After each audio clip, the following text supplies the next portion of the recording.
Haleluya.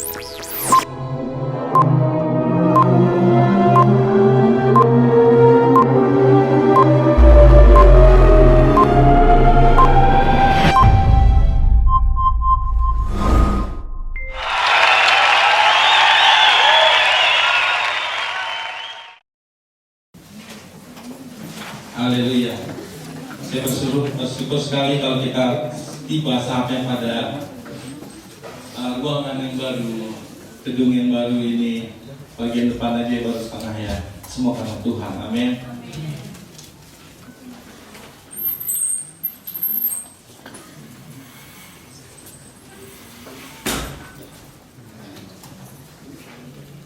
Ya.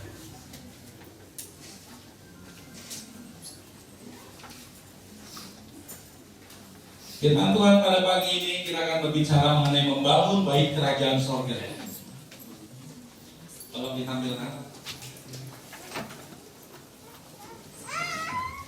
Bersama dengan tema pada pagi ini, kita juga mengucap syukur bahwa pagi ini adalah ibadah perayaan ucapan syukur atas renovasi yang telah berjalan dengan luar biasa.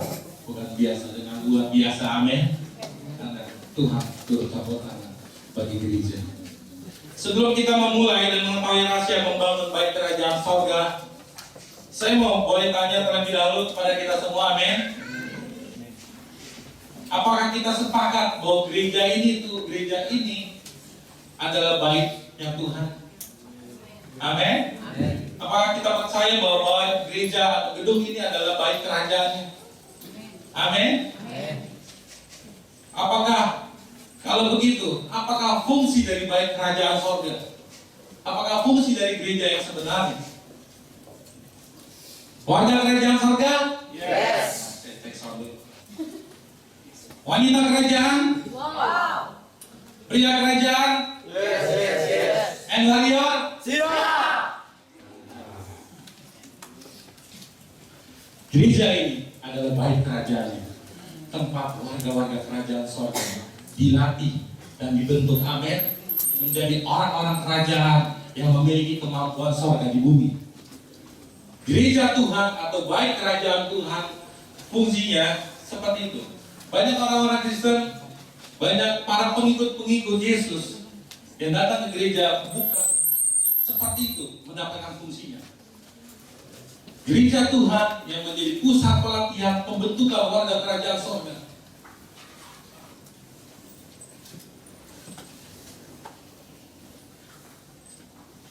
Kita akan melihat bahwa bait kerajaan sorga adalah suatu tempat atau wadah yang dipersiapkan dan dibangun untuk seorang raja bertata, berkuasa, dan memerintah untuk menjalankan visi dan misi kepada manusia di area yang raja tuju itu. Dan gereja ini adalah wadah tempat bagi pelatihan bagi warga-warga kerajaan sorga yang hadir di tempat ini. Amin. Gereja Tuhan bukan tempat entertain, bukan tempat mencari sembako, betul?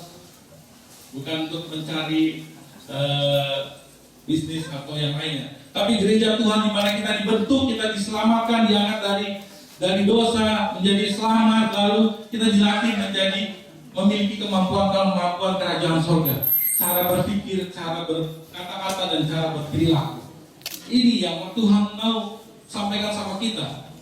Matius 16 ayat 18 dan 19 bisa kita baca bersama-sama. Matius 16.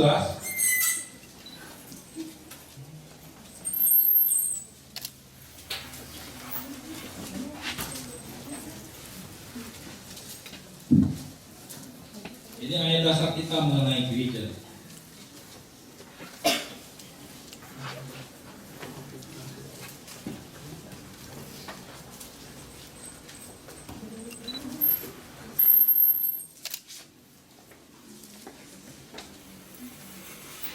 Matius 16 ayat 18 sampai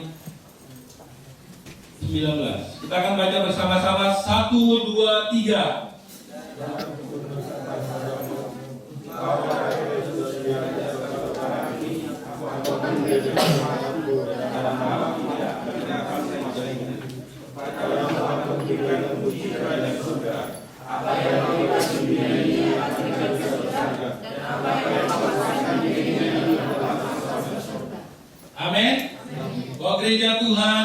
Tuhan bentuk, Tuhan berikan di tempat ini.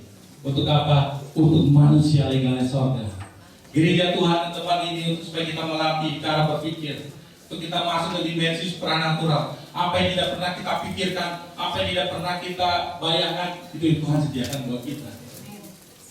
Cara kerja sorga masuk dalam kehidupan kita. Warga kerajaan sorga? Yes. Selain baik kerajaan Tuhan adalah gereja atau secara fisik, di mana dan siapa lagi dalam firman Tuhan yang menyebut bahwa ada baik kerajaannya. Saya ulang sekali lagi, firman Tuhan berkata dalam Matius 16, 18 dan 19 berkata bahwa aku akan mendirikan jemaatku, gereja ini, tempat pusat pelatihan warga kerajaan surga. Firman Tuhan berkata bukan secara fisik aja. Kita melihat yang Tuhan katakan di 1 Korintus 6 ayat 19 dan 20. Apa kata firman Tuhan mengenai baik kerajaan ini?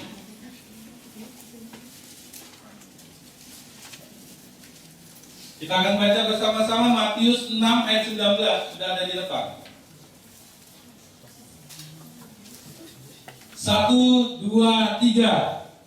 Atau tidak tahukah kamu bahwa tubuhmu adalah bayi Roh Kudus yang diam di dalam kamu, Roh Kudus yang kamu peroleh dari Allah, dan bahwa kamu bukan diri kamu sendiri. Amin. Aku tidak tahukah kamu bahwa tubuhmu adalah baik Roh Kudus. Berarti tempat siapa? Tempatnya Roh Kudus. Tubuh ini adalah baik kerajaan surga. Apakah kita sudah tahu? Boleh saya tanya? Siapa yang di sini punya sebidang tanah? Atau kita di sini punya rumah punya sebidang tanah? Kita belum tahu. Kalau waktu kita punya tanah, kita mau bangun seperti apa? Dan Tuhan bilang ini, tidak tahu kamu bahwa tubuhmu adalah baik Allah. Firman Tuhan kasih tahu ini. Sebenarnya kita sini punya lahan, kita punya kahli yang akan dibangun. Kita semua ini punya tanah. Tapi selama kita menjadi pengikut Yesus, 1 tahun, 2 tahun, 5 tahun, 10 tahun, 15 tahun, kita masih menjadi tanah, belum terbangun. Makanya firman Tuhan bilang ini, tidak tahukah kamu bahwa tubuhmu adalah baik. Baik adalah berbentuk bangunan, bukan tanah. Kita masih main tanah selama ini. Kita masih main tanah saat firman Tuhan diberitakan, ditaburkan. Firman itu masuk di pinggir jalan. Saat firman Tuhan itu diberitakan masuk di batu-batuan, masuk di semak-semak. Sehingga pada saat Tuhan mau kasih batu, semen dan pasir untuk fondasi, di bawahnya adalah fondasi. Nggak bisa, karena kita masih tertutup. Warga kerajaan surga? Yes. Tubuh manusia adalah lahan tanah berharga untuk pembangunan baik kerajaan surga. Amin. Setelah kita tahu 1 Korintus 6 ayat 19 dan 20, kita bilang amin. Tubuh kita adalah baik, amin. Boleh saya tanya, apakah baik itu sudah terbangun di dalam diri kita? Apakah masih menjadi tanah? Fondasi aja belum. Padahal kita sudah bilang, jadi pengikut Yesus, saya sudah 15 tahun, sudah 20 tahun. Tapi masih tanah, belum terbangun. Saya bilang, atas nama kerajaan surga, tubuh kita yang ada di tempat ini adalah lahan tanah berharga untuk pembangunan baik kerajaannya di bumi. Amin. Jangan sia-siakan. Mumpung kita masih hidup, mumpung kita masih bernapas, bangun baiknya. Jangan cukup menjadi tanah. Selama ini kita bermain. Targetnya Sang Pencipta kita memilih tanah kita. Bukan karena tanah kita baik, karena kita kotor. Dan dia tetap memilih tanah kita supaya kita membersihkan tanah kita dan membangun baik kerajaan. Target Sang Pencipta memilih kita adalah agar ada pendirian baiknya, bukan cuma tanah kosong, kafling.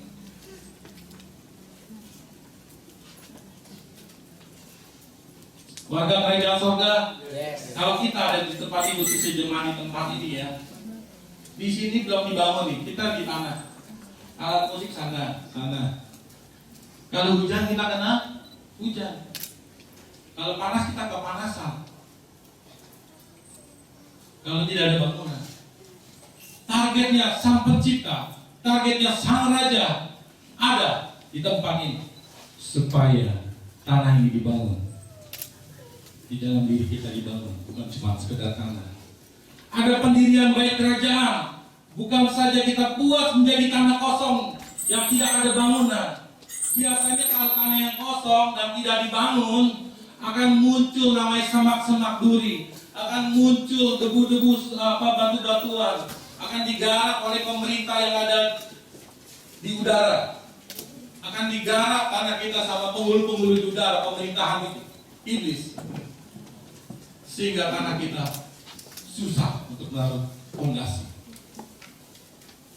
Satu-satunya cara kita harus bangun tanah yang sudah diberi sama Tuhan. Ada 4 jenis tanah. Saya akan perlahan akan saya infokan. Tanah di pinggir jalan adalah orang yang menerima kaburan firman Tuhan, namun tidak sepenuhnya masuk dalam hidup karena menganggap bahwa gereja adalah kewajiban bukan kehidupan. Amin. Pagi ini setiap kita yang hadir di tempat ini, kita harus yakin kalau gereja, dimanapun gereja kita ambil pupuk, masukkan dalam kehidupan kita. Amin. Namanya sedikit. Amin. Amin. Lalu ada jenis tanah berbatu-batuan. Tanah berbatuan ini adalah tanah orang yang hadir dalam persekutuan, hadir dalam gereja tempat ini, mendengar firman Tuhan, namun dia menolak firman Tuhan, keras. Nah ini susah untuk dibangun. Susah, taruh pohon, tumbuhin pohon susah. Lalu ada tanah semak berduri, artinya dia adalah orang-orang yang menerima firman Tuhan.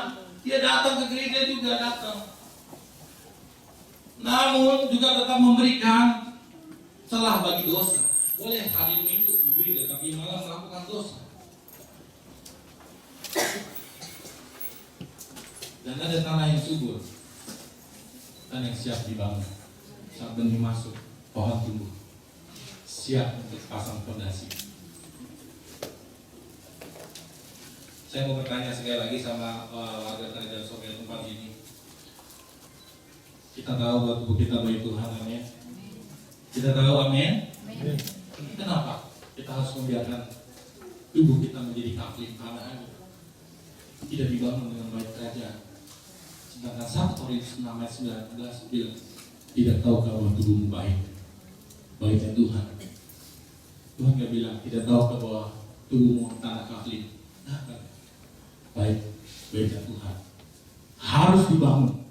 Amin. Mumpung Tuhan Yesus belum datang kedua kali, bangun. Jangan biarkan tanah itu tetap kosong. Pada saat Yesus datang kedua kali, tidak ada baik. Bagaimana Tuhan mengangkat baik-baik kerajaan? Apakah kita masih mau bermain tanah, ubek-ubek tanah aja, ubek-ubek tanah? Ada panas kita kepanasan, saat kita hujan tanah itu kehujanan. Jenis orang seperti ini adalah jenis orang yang akan jenuh. Jenis orang seperti ini adalah jenis orang yang akan bosan, nggak ada perkembangan, nggak ada terobosan, karena hidupnya hanya bermain di tanah. Tapi pagi ini firman kerajaan sorga membawa kita supaya kita membangun baik kerajaan sorga, amin. Bukan secara gereja dibangun untuk kehadiran raja, tapi bangun hidup kita untuk mengalami terobosan-terobosan yang luar biasa. Kalau kita bangun, kita akan melihat hal yang tidak mungkin akan menjadi mungkin. Yang tidak pernah kita pikirkan, itu yang Tuhan sediakan buat kita. Amin. Warga kerajaan sorga, Yes. Tuhan mau sampaikan sama kita, Ia mau agar kita tidak boleh terus bermain tanah saja, tapi kita bergerak maju, membangun baiknya, amin. Tempat rohnya dapat bergerak di dalam baiknya. Biarkan Roh Kudus menempati baiknya, yaitu tubuh kita, supaya dia bekerja dengan bebas. dengan cara surga, bukan cara dunia. Tidak ada cara lain, tidak ada langkah lain kalau kita mau berubah dan mengalami terobosan demi terobosan dalam hidup kita, selain kita mau dibangun tanah kita, biarkan ada fondasi. Kita adalah baik-baik yang harus terbangun sehingga apa yang surga mau, apa yang surga punya, diimpartasikan di dalam hidup kita. Amin. Ada 3 bagian yang terpenting untuk kita membangun baik kerajaannya. Yang pertama,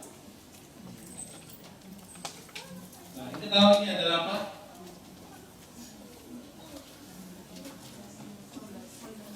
Ini bukan adonan kue, bukan ya. Ini adalah fondasi.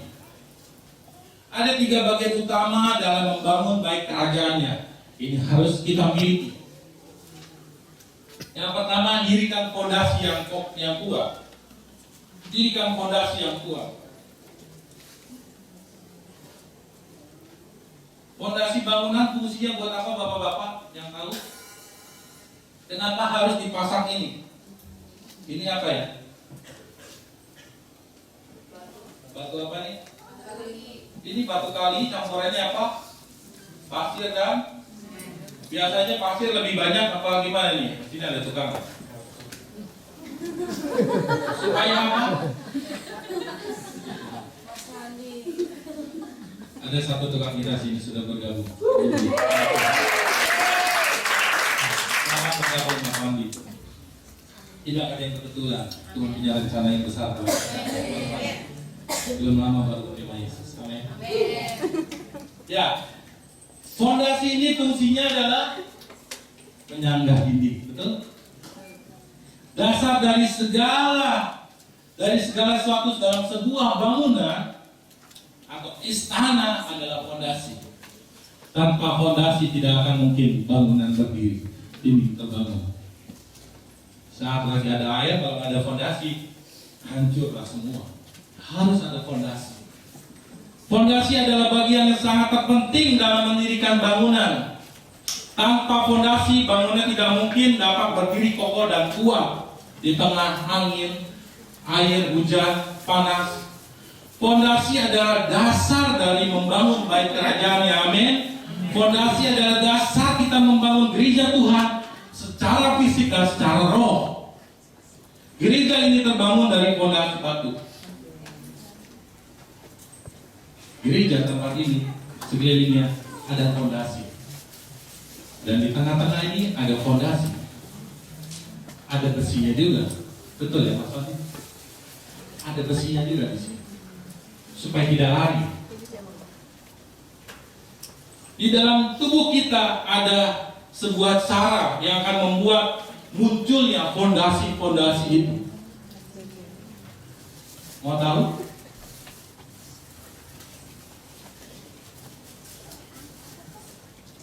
Di dalam tubuh kita ada cara supaya fondasi itu dapat terbentuk.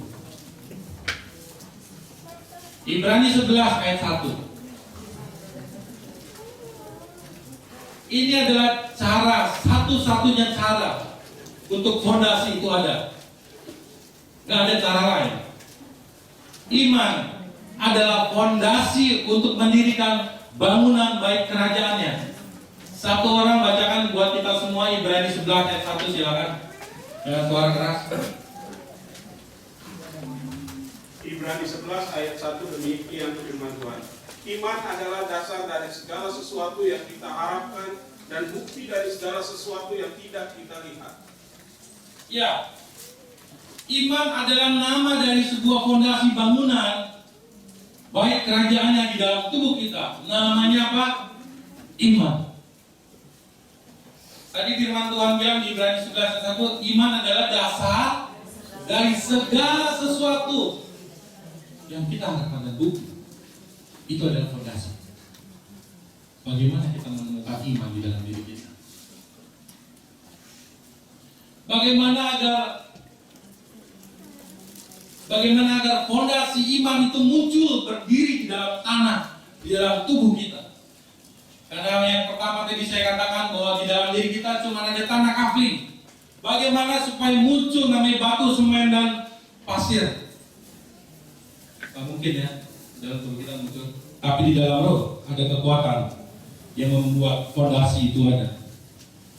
Bagaimana agar fondasi itu muncul? Bagaimana agar iman itu muncul di dalam diri kita? Roma 10 ayat 17. Ini satu-satunya cara. Tidak bisa tawar. Salah seorang baca buat kita.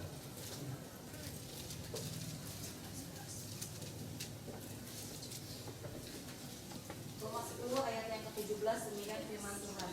Jadi iman timbul dari pendengaran dan pendengaran oleh firman Kristus. Jadi iman timbul. Iman timbul dari mana? Pendengaran, dan pendengaran oleh apa? Firman Kristus.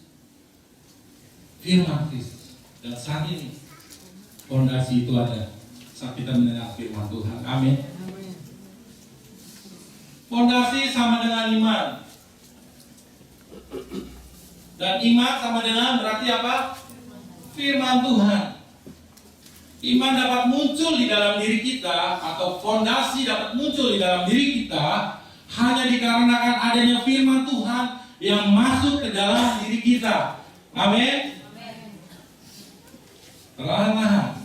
Jadi tanpa firman Tuhan tidak mungkin berdiri bangunan fondasi. Fondasi sesuai dengan buku Kerajaan Sorga adalah iman. Bagaimana untuk kita membangun fondasi? Kita harus ada firman Tuhan. Kalau tidak ada firman Tuhan yang masuk di dalam tubuh kita, saya mau dengan tegas katakan, tanpa firman Tuhan tidak mungkin berdiri bangunan fondasi. Kita semua tanpa firman masih tanah kafling. Iman akan menentukan tahap pembangunan berikutnya. Fondasi akan menentukan tahapan pembangunan berikutnya. Amin. Tanpa iman tidak mungkin manusia dapat terbangun kokoh di tengah dunia yang jahat ini. Kalau kita tidak mendengar dan membaca firman Tuhan, maka jangan pernah bermimpi memiliki fondasi bangunan itu. Wah. Kalau kita tidak punya firman Tuhan, jangan mimpi kita punya iman, fondasi yang kokoh di dalam kehidupan kita di tengah dunia yang jahat ini. Warga kerajaan sorga, yes. Jangan tegang dong. Kita tidak bisa memilih cara lain untuk memunculkan fondasi iman itu. Hanya satu-satunya cara untuk mendirikan fondasi, hanya satu caranya untuk mendirikan fondasi bangunan di dalam diri kita, mendirikan bangunan istana kerajaan sorga. Biarkan Raja Yesus masuk hadir dalam hidup kita. Adalah mendengar dan membaca firman Tuhan. Simpel.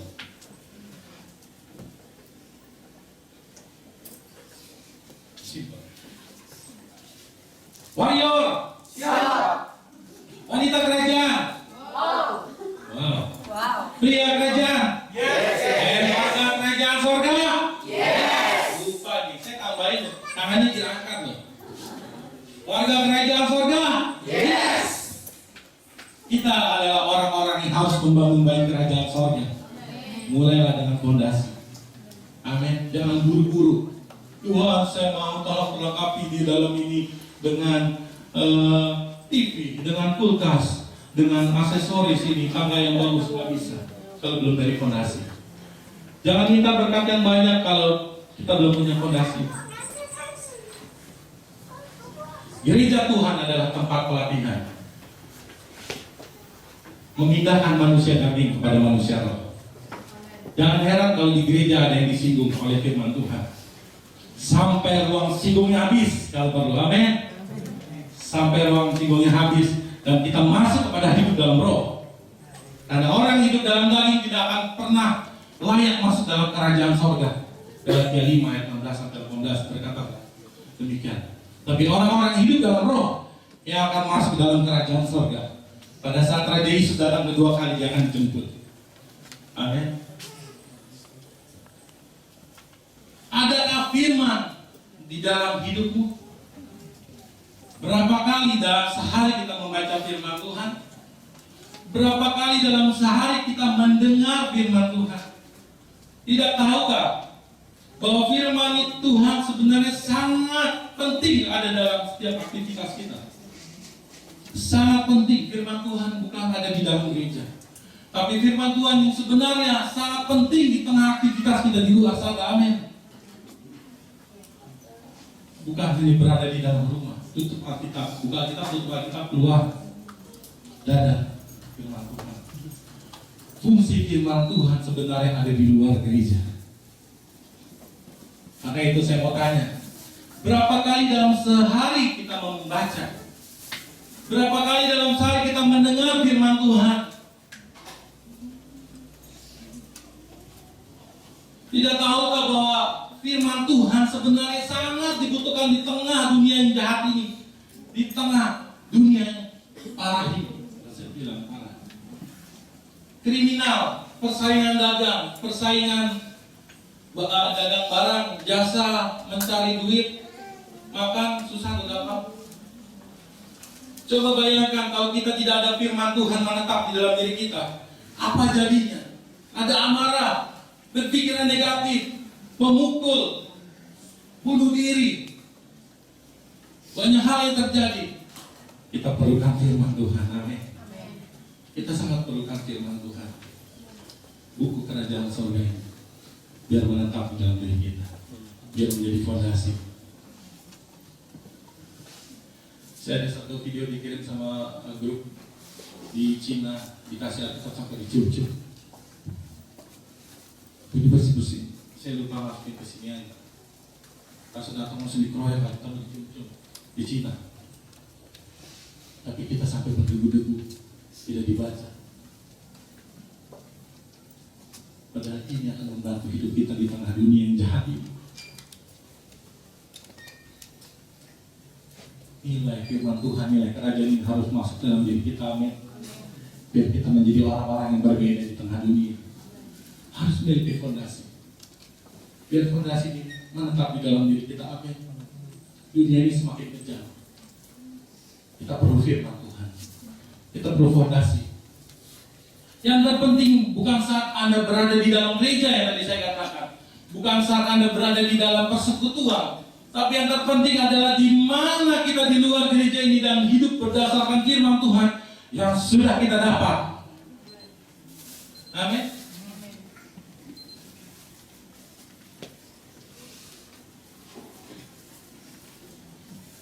Lihat firman Tuhan. Firman Tuhan tiada dahulu sekarang dan selamanya. Dahulu sekarang selama-lamanya tiada berubah. Firman Tuhan, katakan firman Tuhan menolong hidupku, menolong hidupku. Kusiapkan hariku, Tuhan, untuk dengar firman. Aku siap Tuhan, biarkan firman-Mu masuk dalam hidupku, sehingga ini menjadi fondasi dalam hidupku Tuhan.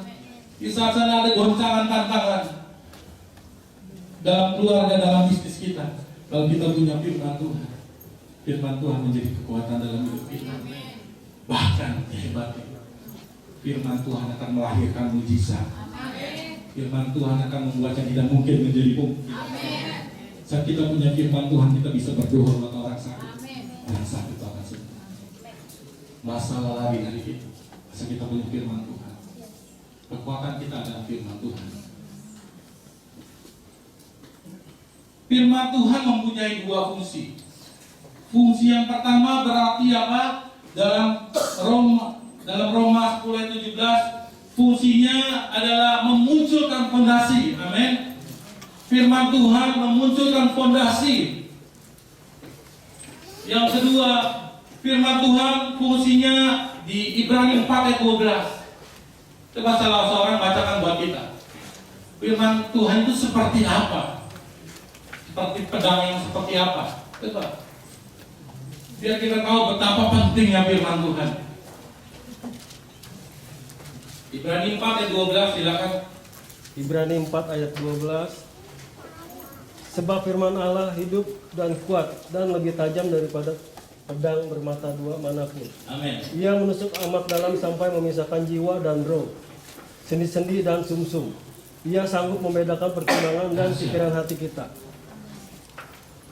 Yang kedua ini Ibrani 4 ayat 12. Firman Tuhan ini seperti pedang bermata. Tahu kalau pedang? Kalau pedang ini bisa memutuskan ikatan-ikatan dosa, ikatan-ikatan masa lalu, ikatan sakit penyakit. Amin. Setiap masalah-masalah yang hadir dalam hidup kita, kalau kita punya firman Tuhan, dia bagaikan pedang. Setiap masalah yang datang, setiap ikatan-ikatan yang mencoba iblis mengikat kita bisa pakai pedang. Diputuskan ini.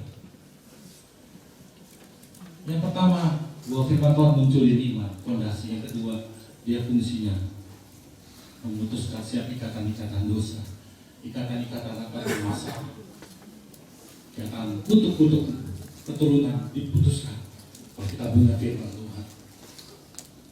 Warga kerajaan sorga, yes. Ayo mulai dirikan fondasi awal, yaitu iman dengan firman Tuhan. Mulai start. Gereja-gereja banyak yang terbangun di mana-mana. Di Polres ini banyak sekali ya, 20 lebih. Banyak sekali. Tapi sebenarnya di pengikut-pengikut Yesus yang disebut baik belum terbangun, masih kafling tanah, banyak kafling tanah. Sebelum Yesus datang kedua kali, kita harus bangun fondasi, mulai setara. Amin. Jangan biarkan ditemukan kafling-kafling tanah kosong yang penuh dengan semak, yang diberakin sapi sama kambing. Bangun kerajaan surga. Biarkan Roh Kudus, kau ada hari ini untuk aku. Masuklah dalam hidupku. Aku akan bekerja, aku akan sekolah, aku akan dagang, berusaha bersama denganmu. Ini adalah rumahmu, ini adalah tempat kediaman. Karena itu milikilah bagian yang pertama ini, dirikan bagian, yaitu fondasi yang disebut apa? Iman. Sebab hanya dengan iman kita dapat membangun kokoh fondasi. Yang kedua, apa? Dirikan bangunan dinding, atap lantai dan lainnya. Kita akan dirikan, baru bisa. Jangan minta dirikan dinding kalau belum ada fondasi.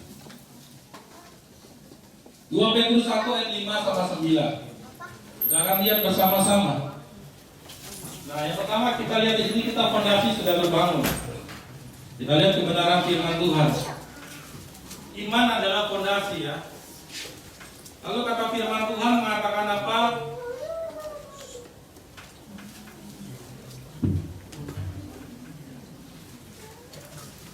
Dua Petrus 1 ayat yang kelima.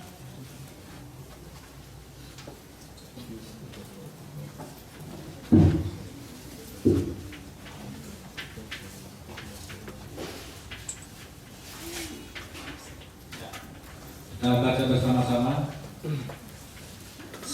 2, 3. Justru karena itu kamu harus dengan sungguh-sungguh berusaha untuk menambahkan kepada imanmu apa? 1, kebajikan. Dan kepada kebajikan apa? Pengetahuan. Dan kepada pengetahuan apa? Penguasaan diri. Kepada penguasaan diri apa? Ketekunan. Dan kepada ketekunan apa? Kesalehan. Dan kepada kesalehan kasih akan saudara-saudara. Dan kepada kasih akan saudara, kasih kepada semua orang. Sebab apabila semua itu ada padamu dengan berlimpah-limpah, kamu akan dibuatnya menjadi hias dan berhasil mengenal akan Yesus. ayat 9 coba. Tetapi barang siapa tidak memilih dari semua itu, dia buka. Dia buka. Ayat 9 nggak usah baca, bukan kita semua, amin. Yes. Kita lihat sama-sama. Kita sudah terbangun fondasi. Kita harus bangun yang namanya apa tadi? Satu, kebajikan. Kedua, pengetahuan. Saya mau tanya dulu ya, kebajikan ini nilainya sama kebaikan sama apa rendah? Kebajikan ini nilainya lebih tinggi dibanding kebaikan. Kalau kebaikan itu kita berbaik sama orang, bisa utang budi. Tapi saat kita kebajikan ini, kita memberi tapi tanpa pamrih. Itu kebajikan namanya. Pengetahuan firman Tuhan kita tambahkan lagi. Lalu ada penguasaan diri, ada ketekunan, ada apa lagi? Kesalehan. Lalu kasih akan saudara. Lalu ada lagi apa? Kasih akan semua orang. Ini adalah tersusun rumah. Catat rumahnya kalau ada ini. Amin.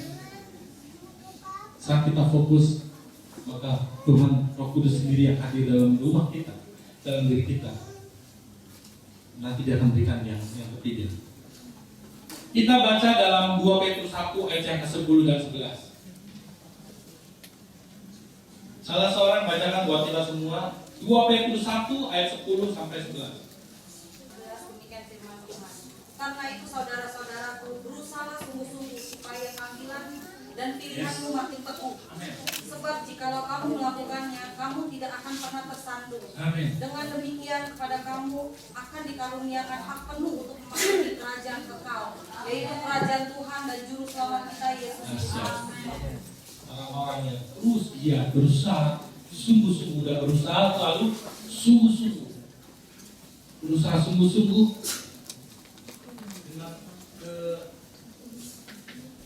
dengan ketujuh ini, berusaha sungguh-sungguh, dijamin di situ bilang tidak tersandung. Filipi 2:12 satu lagi. Kita percaya kalau kita akan adalah orang-orang yang memiliki kerajaan surga. Amin. Amin. Hanya saja kita perlu menanti dengan tekun, dengan penuh kebajikan, pengetahuan, penguasaan diri, ketekunan, kesalehan, kasih akan saudara dan semua. Ini harus ada di dalam kita sampai Raja Yesus datang.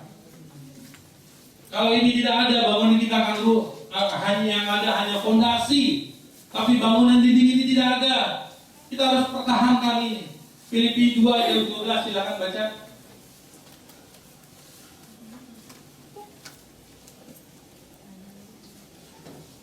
Filipi 2:12 demikian firman Tuhan. Hai saudara-saudaraku yang terkasih, kamu senantiasa taat. Karena itu tetaplah kerjakan keselamatanmu dengan takut dan gentar. Bukan saja seperti waktu aku masih hadir, tetapi terlebih pula sekarang waktu aku tidak hadir. Amin. Tetaplah kerjakan keselamatanmu dengan takut dan gentar. Amin.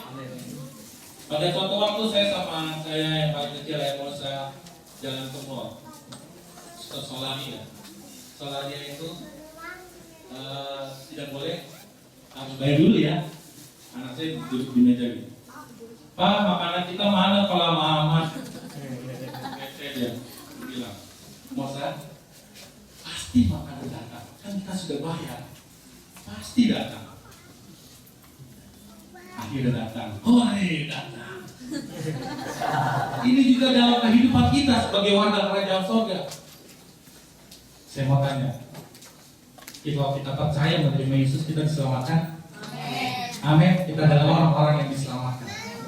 Kita adalah orang yang diutus dari kerajaan surga di bumi. Kita bukan orang dunia yang cari-cari surga, tapi kita adalah orang surga yang diutus ke bumi melakukan tugas kerajaan surga. Amin. Kita tidak perlu cari-cari surga, pasti kita akan kembali ke surga.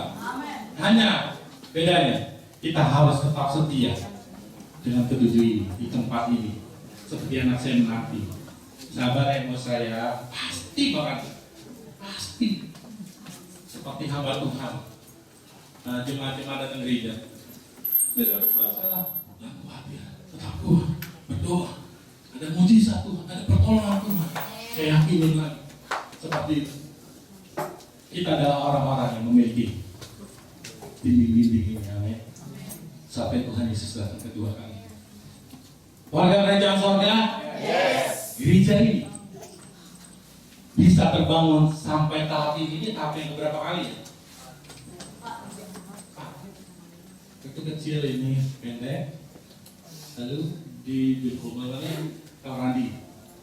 Kamar mandi, setelah kamar mandi ini dinaikin, setelah naikin pantry, setelah pantry baru bokok ini. Yang kelima, saya percaya kita sudah mengerti polanya Tuhan.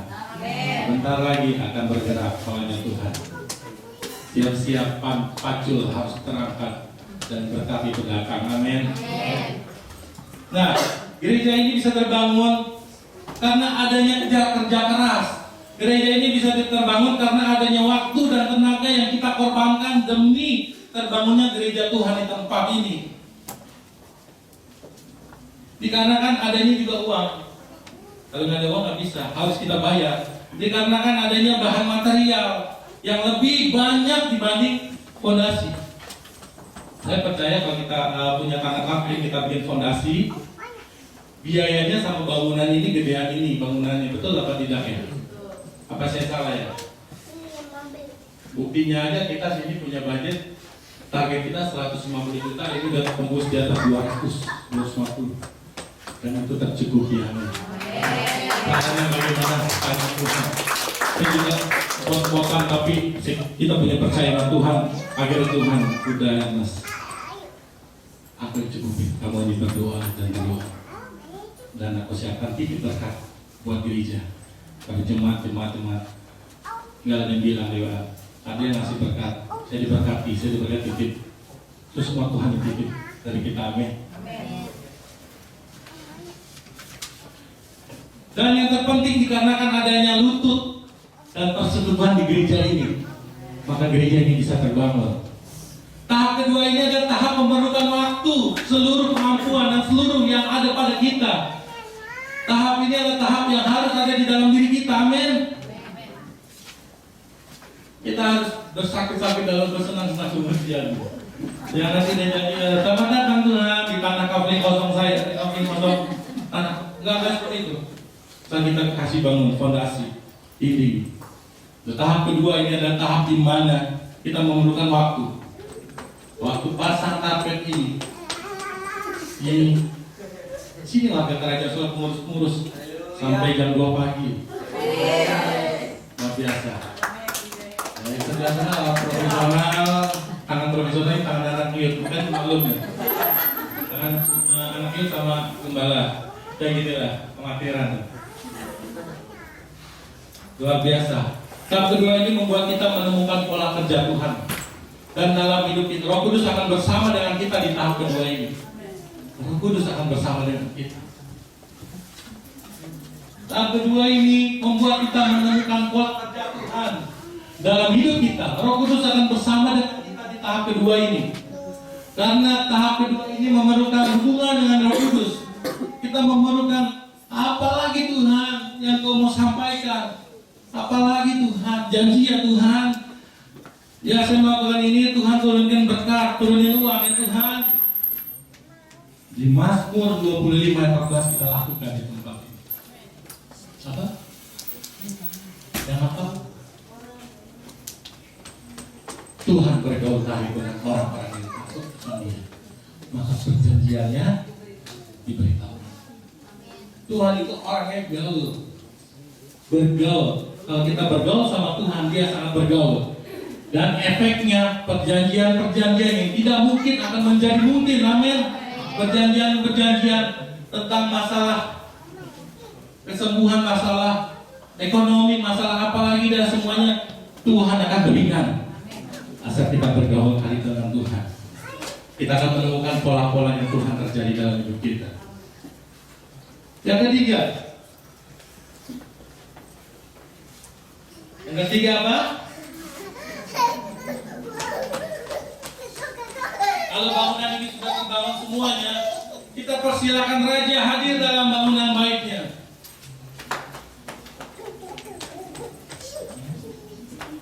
1 Korintus 16 ayat 19-20 tetap bilang targetnya supaya Roh Kudus masuk dalam hidup kita. Amin. Kalau Roh Kudus masuk dalam hidup kita, Tuhan akan buat hal-hal yang indah dalam hidup kita. Amin.